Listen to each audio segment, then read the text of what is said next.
I'm Dr. Neil Shulman, and tell them who you are. My name is Rekeana Aldridge. I'm 24. I was in college, but I had to stop. And what did you want to be? A teacher, like a elementary school teacher. I was majoring in early childhood education. But then what happened? I had to stop going to school because I was working and going to school. At the time, my work schedule was conflicting with my school schedule, but I'm grown, I was paying bills, so I had to choose work. One day I was at work and I was having all kind of chest pains. They found out that I had Hodgkin's lymphoma cancer. So you were really, really weak. Did you lose a lot of weight?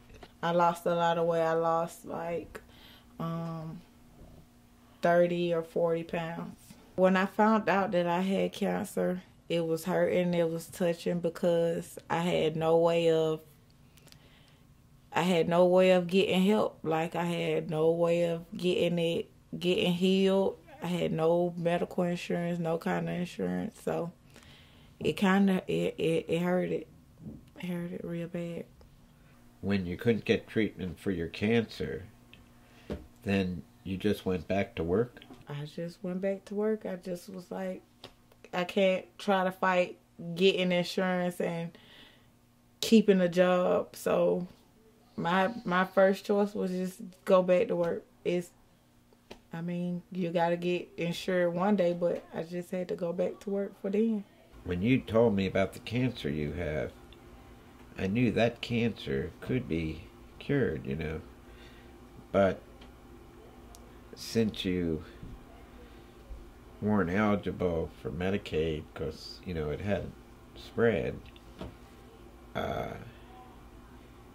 you couldn't get that, and you couldn't get the treatment from the hospitals because you weren't eligible, and your card had expired.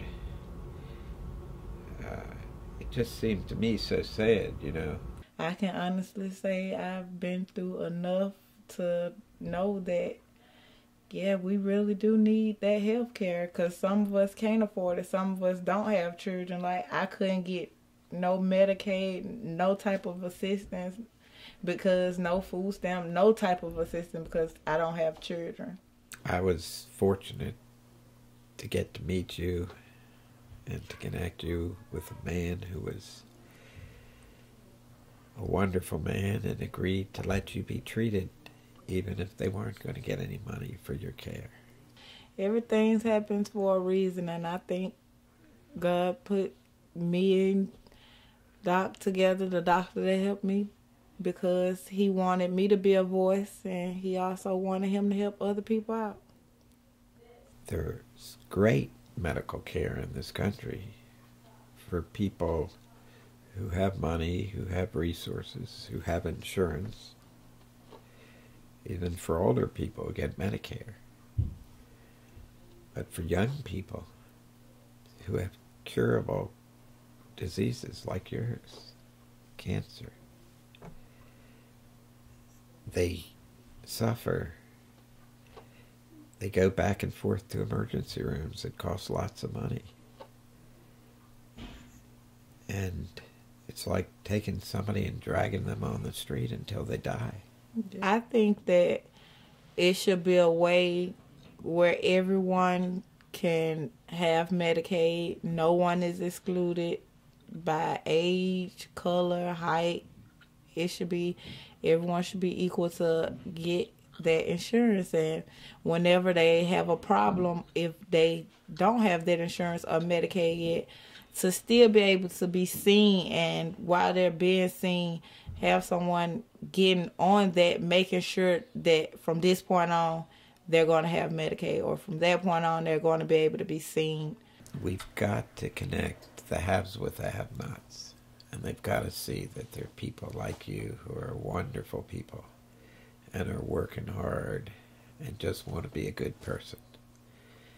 And they should say, no matter what, we should be proud to be living in this country because we think that everybody should be allowed to live. And we think everybody should have access to health care like they do in so many other countries.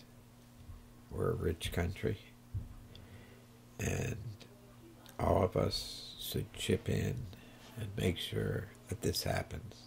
Well, I'm for health care for all, and I think everybody in this country would be happy to have that health care.